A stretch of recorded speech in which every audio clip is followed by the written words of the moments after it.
akkuma hawaasa keenya yeroo darbe waadaa seennetti waan arkanne qabanne gara hawaasa keenya godina Arsii Lixaa aanaa Shaallaa gandoota garaagaraa keessatti beelaan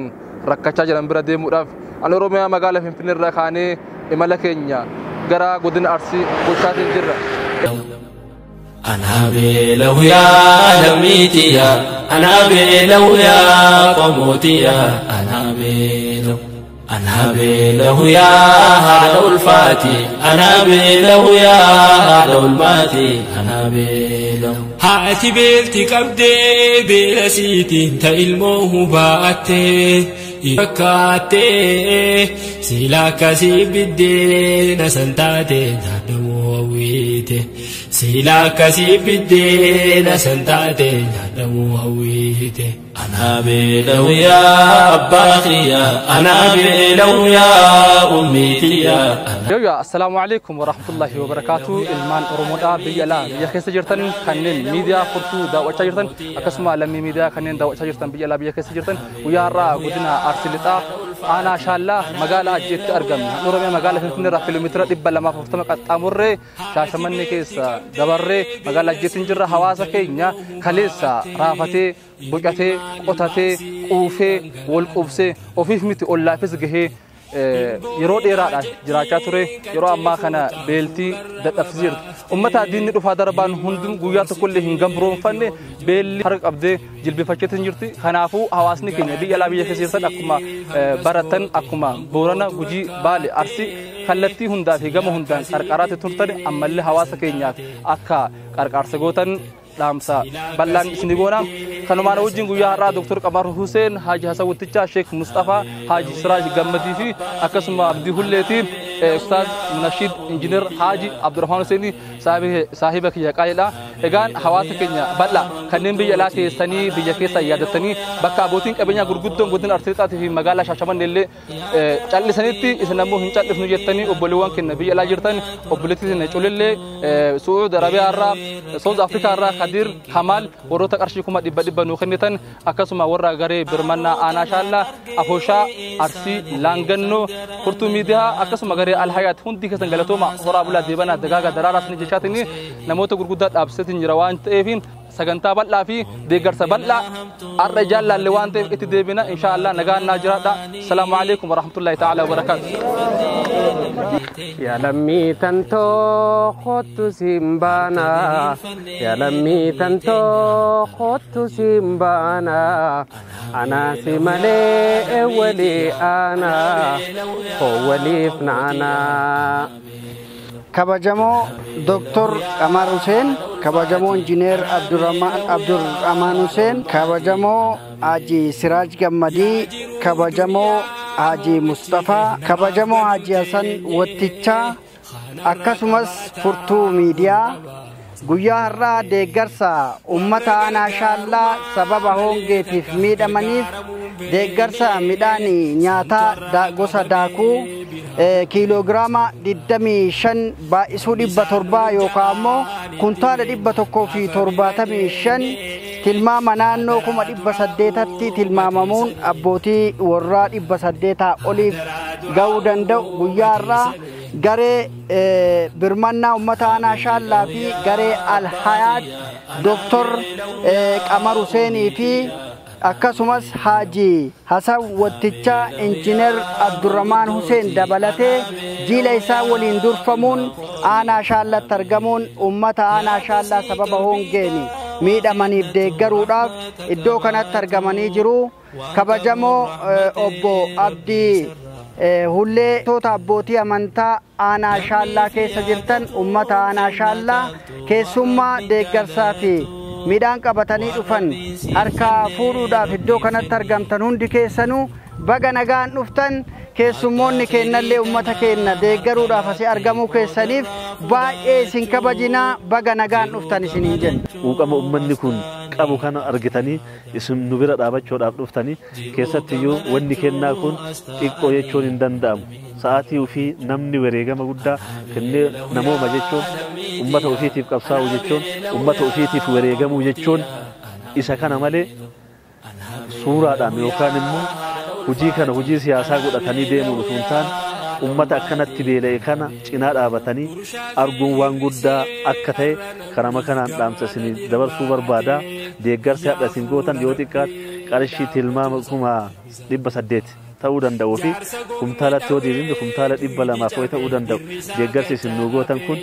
guddaadha waan taateef ulfaadha galatoomaa isin jechuu barbaada. Balaa dhufe kana rabbi nurraa haa qabu. Ongee kana rabbi nurraa haa qabu. Rabbi quraana ofii keessa yoo dubbatu faman yurid billahi yahdihi yashra sadrahu lil-islam ومن يرد أن يضله يجعل صدره حرجا ضيقا كأنما يصعد في السماء. ربي وتلتونا ما في أمنتي إسلامنا ما كنا أمنتي إسلامنا كمو والغرغار النم أجج فليش النم أجج إيجا نولي كان الراهن خانة ركننا نو كنا كنا جهة جنة بيتقلنا بيكيسك كرانة لانغن نو خليس أكو مسمرت بيتن درسان بالي ديدا أسكيسة تجاتا أبه أسكيسة كرانة أبه ركني بيبرا تتيوب أفنان نو كنا انتو قوتوري biasa tak dabe leh jenang garam dabe wa madam denun aku margitan kan jolle miskinan bi ala kes tete tinin damoza min dam bi ala kes baho hojjatu aboti kabeja akka huno sin argitan ustaz Mustafa fa namo to bi kes ala kasi wol gargara mitinin fakena fakka haidari kana astabari wa kana mo kendesa wa kana ta etinin nuduka dhaabadhaa jedhanii biyya sanatti dhufuu dandeenye kan kana wanni haganaa kun namoota muraasa irraa wanni kun as gahe rakkinni ummata keenyaa ammoo yoo laala nama afoo kana dhaabadhu ummata kanatti waan dubbadhu jedhaa ture maal jennaan ummanni baay'ee wanni nu qabannee deemaa jirru ammoo waan salphaa waan xiqqoodha rakkinni ummata keenyaa kun turuu hin danda'u eegaa amma bulchiinsa keenyaa wal taanee sadarkaa sadaffaarratti bifa addaatiin bifa haarawaatiin dhufuudhaaf qindeessaadha gubbaarra ta'eetini koree guddaa tokko ijaaraa jirra mootummaadhaan walitti qindeessineetini yeroo gabaabaa keessatti waan gaarii qabannee akka dhufnu abdii isinii waadaa isinii seenna rabbi nu haa gargaaru ummata keenyarraa darbe baraa kanarraa haa qabu. Oromoon duruma marqa dhadhaa gaarii itti naqee aanan reedaa waliin dhiyeessee maal godha akka yeroon jirtutti si keessummeessee jedha wanni irraa hafe hin jiruu ture isa san hadha nama harka namaa eeggatu godhe kana godhe eenyuun rabbuma akkana miti maaliif kana godhe jechuu ammoo hundi keenyaa of duubaas garagallee uf laaluu nu barbaachisa hagam ollaan ollaaf yaada hagam obboleessi obboleessaaf yaada hagam walii yaadaa jirtu ana biratti ollaan kiyya osoo nyaatiin kabulu hagam ani nyaadhee buufee deema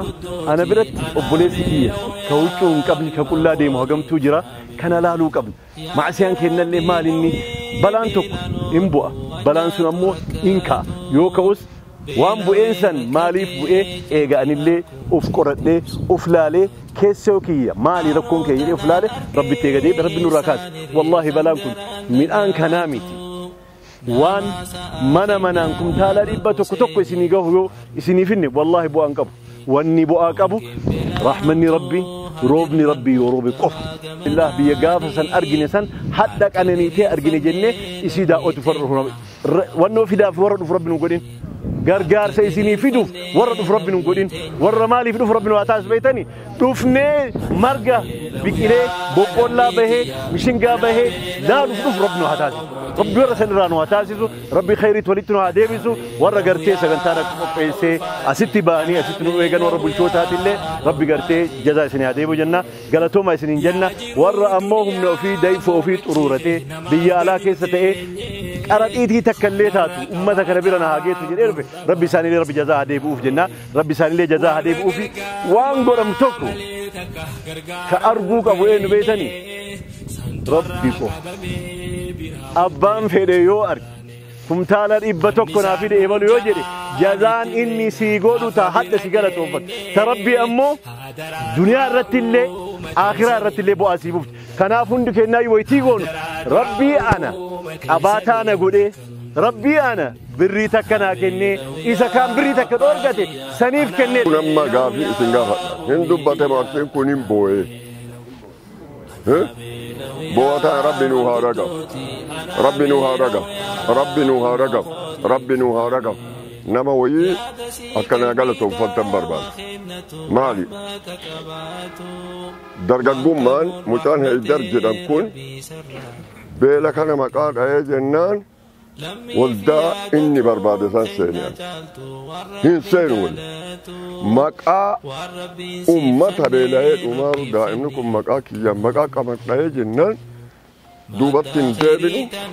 bakka jennee waan kana hujuu dandeenya. Kun ammoo qulfii banaa malee akkuma dhiirran tun dubbatte yoo dubbii kana baballeessuu dhabaatan haga zalaaqiititti isin gargaaruuf akkuma isaan waada galan waada akka wanti kennaatiin illee isinii galla. Wanti tokko kan beekamu mammaaka koshooshaa dhageeffadha laangannu qaraa beektanii keessaniifuu imalti keessa dhufellee. Walillachiisu guddaan nama araarsa malee dalgi gadoon baasuu sima akka araarsa malee. Akkasiini nu amma mee akkana ol qabadha. Yaa Rabbii waan kana nuuf faradde yaa Rabbii nurraa jijjiir. Shaanxaa musaafirri shaallaa bitateen sanii jedhi yaa Rabbii nurraa jijjiir. Kitaaba musaafirri shaallaan bitate sanii jedhi yaa Rabbii nurraa jijjiir. Beela musaafirri lafa tana bahe jedhi yaa Rabbii nurraa jijjiir. Yaa Rabbi guddinaa arjummaa kan keeti jedhi dandeettaan teeti. Siif dhi'o haga maal jedhama manni Oromoo akka jatiyyaa maaltu naa kajeelaa akka da'oo fuutee afoo naannoftuun san maaltu siigaa ka Rabbi nu miine nu yoo walii rahmata goone Rabbi kenna rahmata nu godha amma gizeellee dheeressiyu anamma ulee tana mootiin ardiibsamaa anaaf raga'a Rabbiin ruuhii obboleessa kiyyaa fuudheersu anaaf raga'a awwaala dhaqqabinaan jaaran saatija awwaala warra ajjee beelama kan ijaan laaluun obboleessa kiyya tokkocha gosa keessa du'eera isaa awwaaltuu gofti jedhee dhufeera. Hagana waan garaa nama nyaatu qare haji abdii faana bu'a hojjadha garee gooxii Rabbiin sodaadhu obboleessa kan keetiif dhiyaataan filiin beela waa giskisii jaalii dhalaniifin ka adda waan nyaatu hin qabne kenni ka boruu iftaanii ka boruu waan nyaatu qabu kenni ka boruu waan nyaatu hin qabne kenni dhalanii kenna akkana ta'u maaliif dubbii tanatu ila fe'umaa Rabbii kennaa sochoosee rahmata nuun godha malee waan tana daakuu adii tana qubna garii yoo se'aa jiraattan isee miti. Kana jedhee irraa bu'a daa'ima kana ka udu waan fedhe hojjateeti waan fedhe udu hojjatee ittiin guddatu isaaf daa'imman isa waliin rarraatee waan kana jette lammaffaa doktorri kun harargee irraa dhufe mee gizee tokko harka dha'uu miti takbiiraan naa galatoonfadha. Allahu akbar Allahu akbar. Doktora kanallee daa'ima kana miila isaanii waliin naa galatoonfadha. Allahu akbar. Meeshaan isinii dhufa yoo maal taatan yoo qulqullooftan addi achitti ansi waliin bule akka gurri sirraa fagaatee dhufe qooqa furdannaan namni beekowwama nama seera. Badar askeessan doktoreetii biraattu jira. Salaamu alaikum wa rahmatullahi wa barakatuh. Ya lammi tanto khottu simbana ya lammi tanto khottu simbana ana simale ewali ana khowalif nana. Assalamu alaikum warahmatullahi wabarakatuh. Aku mau belayan kiajan an hararge rain dofe obboleessa kiyya Haydariitu meeqootu waatu jira jeenu yaame bara kana keessa gargaarsa yoo xiqqaate hawaasa keenya nama 50,000 oliif gargaarsa goonee jirra. Naannawa bara kana keessa uummanni keenya kan duraa beela'e naannawni Booranaa Baalee akkasuma Harargeen hedduu naannawa duraa tuqamteedha. Haa ta'u garuu Oromiyaan bara kana keessa baratti akka midhaan harkatte keessaa tokkodha. Bara kana keessa akka Oromiyaatti biyyuma hundaa'uu balaan yeroo tokko bakka adda addaatti rakkoon dhufuun numa kana fattanuudhaaf laata wal gargaaranii jaame. Takka zamana gargaarsi godhamu keessatti godina arsii keessatti gargaarsa godhamu nama gargaarsi malee godinni arsii isaanii gargaaramu takka dhageenyan beeku jireenya keessatti hatta mootummaallee irdaataa ka godina arsiitti takka dhageenyan beeku arsiin waan biyya biraan jirre waan adda addaa qabdi biyya caccabsaadha biyya micciirraadha garii isiin beekan biyya marmaareedha biyya nyaata dhangaa itti nyaachuudhaa dhufani malee biyya gargaaruu dhufanii miti akkatti beeynu akkas ture heydariitu nuu gargaarsa bootaalee adda addaa kana gargaarsa hedduu godhaa turre bara kana keessa gargaarsa deemu nu arkee aboo naannawa arsii kanallee bar ummata keenya kan rakkate ni jira hiinuun jee laata dhugaadhaa dubbiin tun arsii keessa namni rakkate hin jiru boon dhageenye taa'e lakkii ni jira hiinuun jee oromoon hoggaa wal bira dhufuu feetu waa harka qabatteetuma dhuftiif dhufne malee arra waa fiduufii miti ka dhufne dhufu ummanni keenya harka qullaa nama dhaquun safuudha isa biratti jechumaa fi mee xiqqishoo waa harka qabannee dhayinuu jennee waan heydar jee tanaas ni laalla jennee dhufne dhufu nillee agarre ummanni keenya yeroo gabaabduudha akkuma bulchaan keenya jee yeroo gabaabduudha waan irraa barbaada malee baatii muraasa booda hawaasni keenya hawaasa gargaarsallee namarraa barbaadu osoo hin ta'in kan gargaarudha hanga kana keessatti immoo hawaasni addunyaaraan hordofu jirtanilleen argine waan argine kanarratti hawaasa kana cinaa dhaabbachuufadha jechuu arginee jirra nuti immoo yeroo gabaabduu keessatti yoo rabbi jee gargaarsa akkuma doktorran keenya ja'an gargaarsa cimaa qabannee kan deebinu taha taarraa tana ijaan isin laaluu dhufne lammiileen teenya takka ni jirtii jenne walumarra deemnee wallaaluun kunuu ni'imaa guddaa takka moo qananii guddaa takka moo kam jettan ummata keenya asirratti osoo hin galateeffanne kan hin dabruun barbaanne ijoolleen alhayaat biiftuu daandii guddinaa jaamtu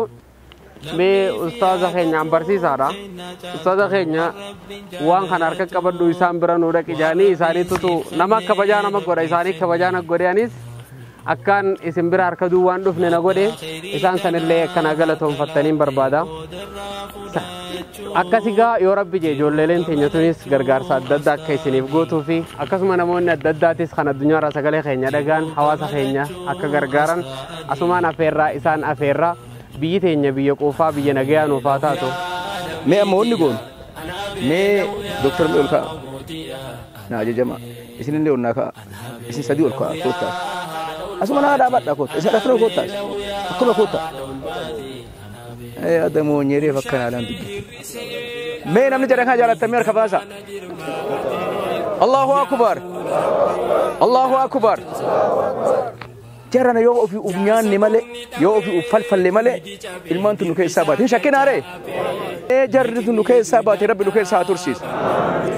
mee rabbi nu kadhaaf jira rabbi nu keessaa haa tursiis rabbi nu keessaa haa tursiis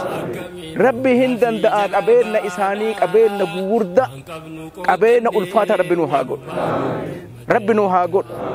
biyya teena biyya nagaa rabbi haa godhu ummata kan rabbi nu haa tiisu ija keenya gurra keenya dhageettii teena yoo ofii uf nyaanne malee yoo ofii uf falfalle malee oromooni lafee sattawwaatiin beektaniimi kana shakkitan yoo ofii uf cabsee nu biraa cabsee danda'a mee bakka jirtanii warreeffadhaa bismillaahi rahmaan warreeffadhaa mee ودونغتاني اللهم صل خرانا يا ربي ها قايش خرانا يا ربي ها قايش مكينة قومنا يا ربي ها يابس درتي وليها الأبد وميدون بيتين ربي ها ديبس بيتين ربي ها ديبس آمين آمين آمين ماتين كنا كانوا كيسا باي نولالي بيتين غرغار ودوس ربي ها غرغار ربي ها غرغار آمين بيا روبا بيا نغا ربي نواتاسس بتتين هر كنا مجال قبط وبتي ربي خوفي دواكن ربي خوفي دواكن روبا نغا نو دبين روبا نغا نو دبين آمين نغني سلاكين واتاو آمين القادة كتا إتتون وعباس درتي وليها دم سبحانه موت اللهم صل ركنا جاماتي والقبته ركم بلاوان كنا ميف ساتي أما الرقمني مدام أجمع وانتني أتوان نجرف ساتي أما تو بتتوان على نياتار روس miidhama guddaa miidhamni guddaa waan uummata ga'eeruuf sababii kanarraan kaanee as dhumneerra. Amma ammoo garuu galatoomaa miidhama keenya argitanii akka nu miidhamne nu godhuu keessaniif galatoomaa jenna. Uummanni ka miidhamellee jira ka rakkatee yookiin sababii dhibee irra ga'een beelaan wal qabatee ka miidhamee du'ellee hin jira. Garuu rakkoo beelaatiin wal qabatee ka saaxilamellee jira. Rakkoo beelaa caamaatiin wal qabateeti saaxillee caamaatiin beelli nu qunnamee ka jedhee beela kanarraan ka ka'e saaxilamee namni qooqaaf ka du'ellee jira. Ka dhibamee dhibee rakkoo irra ga'ee waan yaalamuu dhabee haga ammaa rakkina keessa jirullee jira. Ka waan yaalatuun sanuu dhabaaf mana rakkatee ka qaama ofii miidhamee mana jiru. Ka lafaa ka'eetu bahee rakkoo ofii himachuu dadhabee mana jirutu jira haga ammaa. Rakkatee jechuu afaan qabate. Sababa beelaa nama as dhufuu dadhabee jira. As dhufuu dadhabee mana miidhamaa rutuu jira. Baay'een namaa. Kanaaf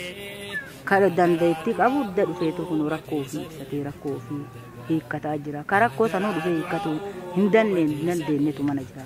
Qaamni miidhamaa ka afaan qabate ka jira badu miidhamatu mana jira baay'een isaanii. Ilmaan keessan hedduu biyya alaa jiran. Ijoollee Oromoodhaa biyya alaa baay'ee jiran. Ijoollee biyya alaatiitu amma waan kanallee isin fide ijoollee xixiqqoo rakkattee asii baatee xiqqoo jiruu isaanii guyyaa jennaan hawaasa keenya beelaheef jedhanii waan xiqqoo qabanirraa waan qaban uf muranii isin ergan. Ijoollee kanaan maal jettanii ammoo warra isin qarqaaran ammoo maal jettanii? Galatoomaa jennaa galanni isiniif haa ta'u jenna ulfaadhaa kabajamaa guddadhaa mudhadhaa gana caalaa ol deemaa jenna guddinni isiniif haa ta'u jenna. Galatoomaa jenna kabajamaa jennaan warra nu qaabate kana toltuun isinaa qaabatu.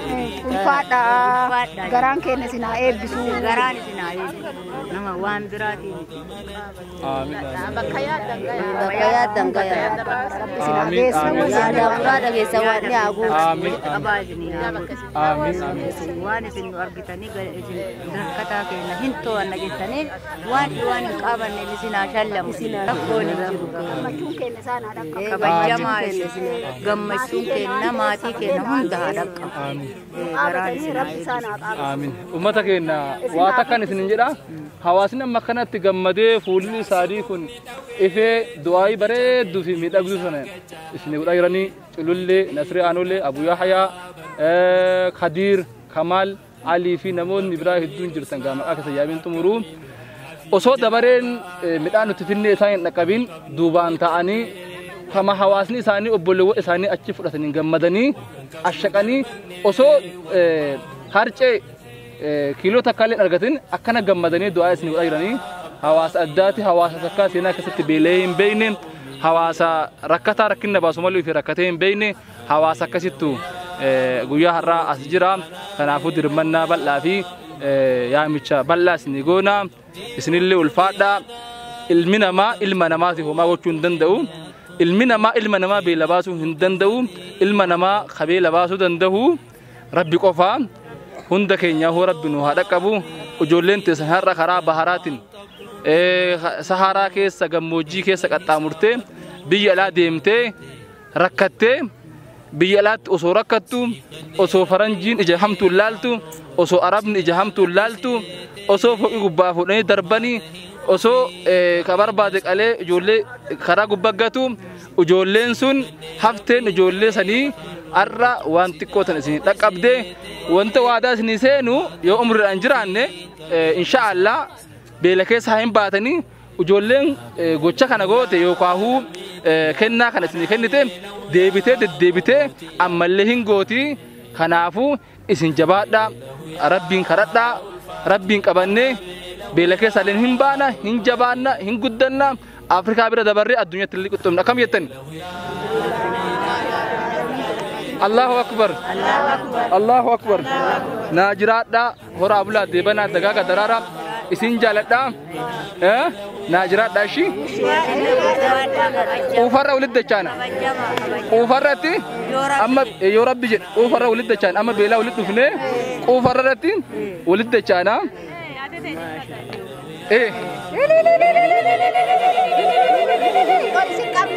آمين آمين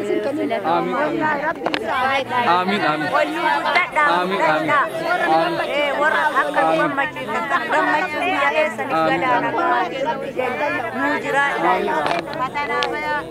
آمين آمين آمين آمين آمين